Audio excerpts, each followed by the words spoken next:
Hello students, welcome to SN education class. Last video में आपने chapter number 12 youth and the task ahead special English का part number 1 देखा था, जिसमें हमने सेक्शन ए के स्मॉल क्वेश्चन आंसर का ट्रांसलेशन किया था। आज हम बात करेंगे section number B big question की। So are you ready for that? Let's go.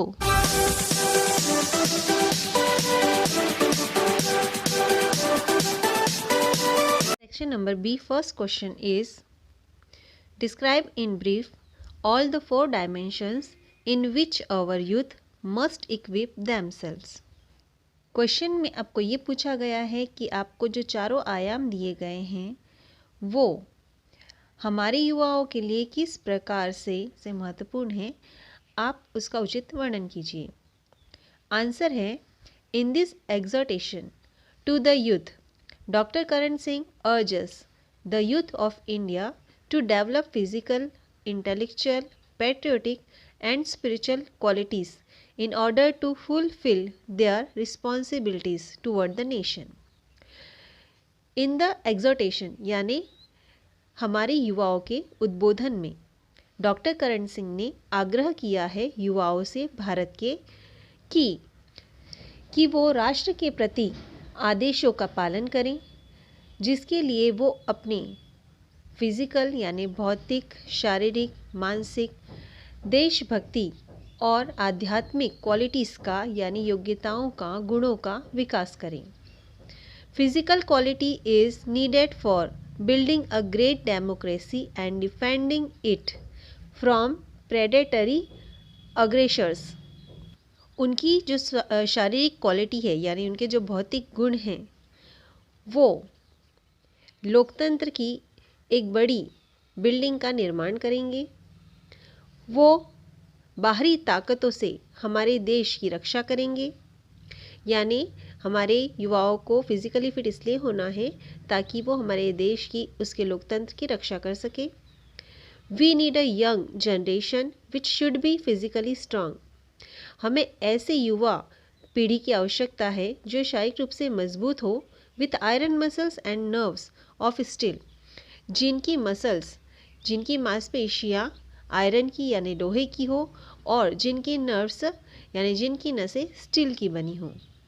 For this they also require proper physical training in order to develop physical fitness to the maximum extent. इसके लिए उन्हें शारीरिक fitness को अधिकतम सीमा तक विकसित करने की आवश्यकता है। It develops discipline and teammanship in them.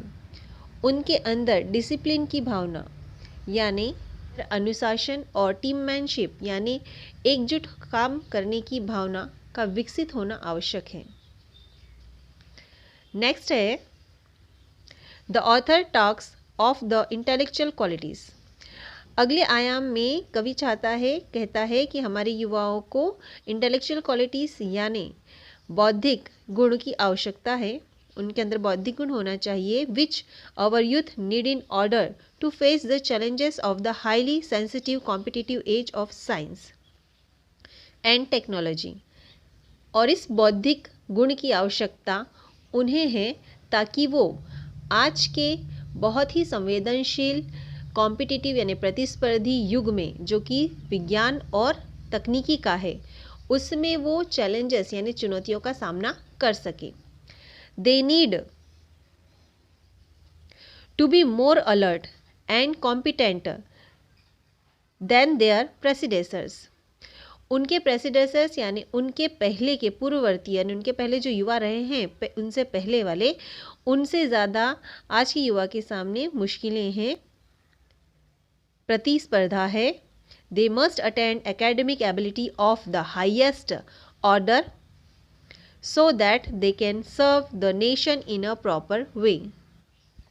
उन्हें एकेडमिक रूप से जो गुण होते हैं उन्हें प्राप्त करना होगा, उनके उच्च आदर्शों को, इसलिए ताकि वे हमारे देश में उचित तरीके से सेवा दे सकें। नेक्स्ट है, the third dimension that the author feels necessary for the youth is the quality of patriotism, for it transcends all pettiness and exclusivism and creates in them a deep urge for nation for national unity and progress.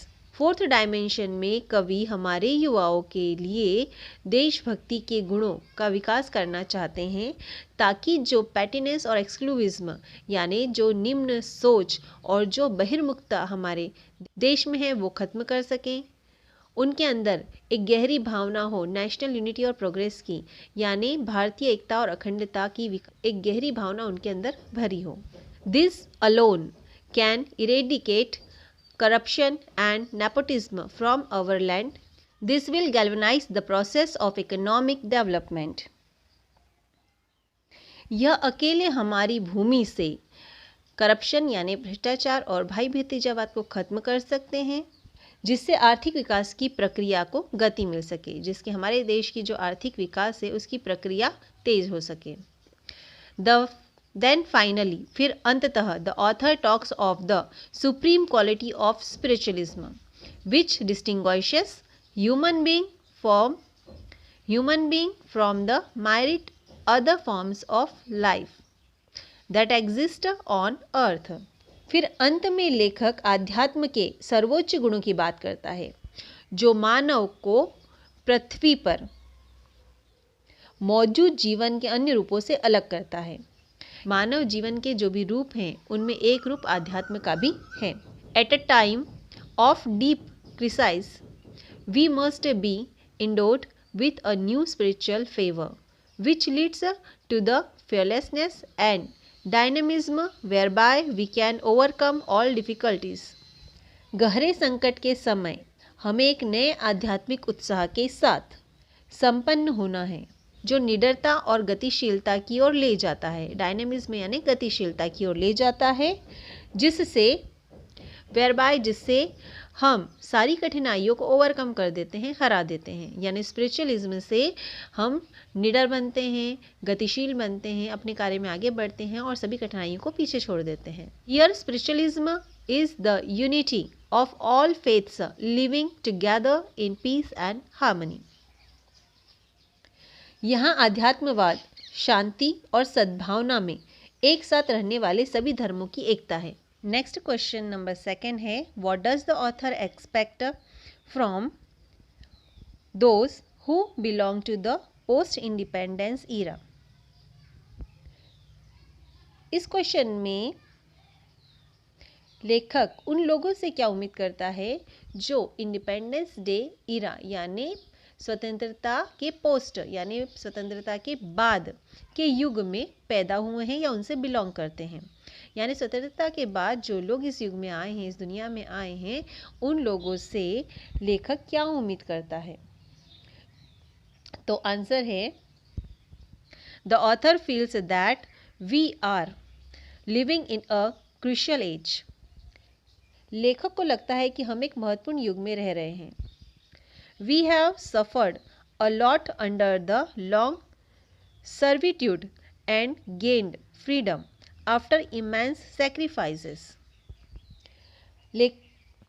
हमने लंबे समय तक सेवा करने के बाद, बहुत कुछ झेलने के बाद, अपार बलिदानों के बाद स्वतंत्रता प्राप्त की है। Now our responsibilities are far more greater than those of our predecessors. अब हमारी जो जिम्मेदारियां हैं जो हमारे पूर्ववर्तियों की तुलना में कहीं अधिक हैं, क्योंकि जिन्होंने हमें स्वतंत्रता दिलाई है उसके बाद इस स्वतंत्रता को बनाए रखने की जिम्मेदारी और भी ज़्यादा बढ़ जाती है।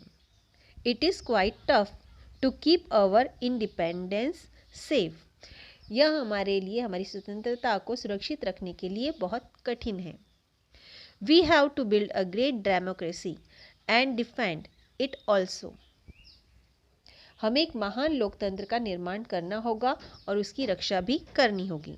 We have to be more alert and competent to face the challenges in every sphere of life. हमें जीवन के हर क्षेत्र में चुनौतियों का सामना करने के लिए और भी अधिक सतर्क और सक्षम होना होगा। We have to spread knowledge, eradicate corruption, pettiness and nepotism. हमें ज्ञान का प्रचार प्रसार करना है, हमें भ्रष्टाचार, क्षुद्रता और भाई भतीजावाद को खत्म करना है। We have to galvanize the whole process of economic development. The young generation has to bear all this responsibility, for they are the future of the nation. हमें आर्थिक विकास की पूरी प्रक्रिया को विकसित करना होगा और युवा पीढ़ी को इन सभी जिम्मेदारियों को उठाना होगा, क्योंकि वे इस राष्ट्र का भविष्य हैं. और this author urges them to equip themselves with quality like physical fitness, intellectual trait, patriotic feeling and spiritualism. इसके लिए लेखक हमारे देश के युवाओं को शारीरिक फिटनेस, बौद्धिक गुणों, देशभक्ति की भावना और आध्यात्मिकता जैसे गुणों से लैस होने की आग्रह करता है. This all together can give them confidence, courage and ability to face all challenges and help them make a great nation.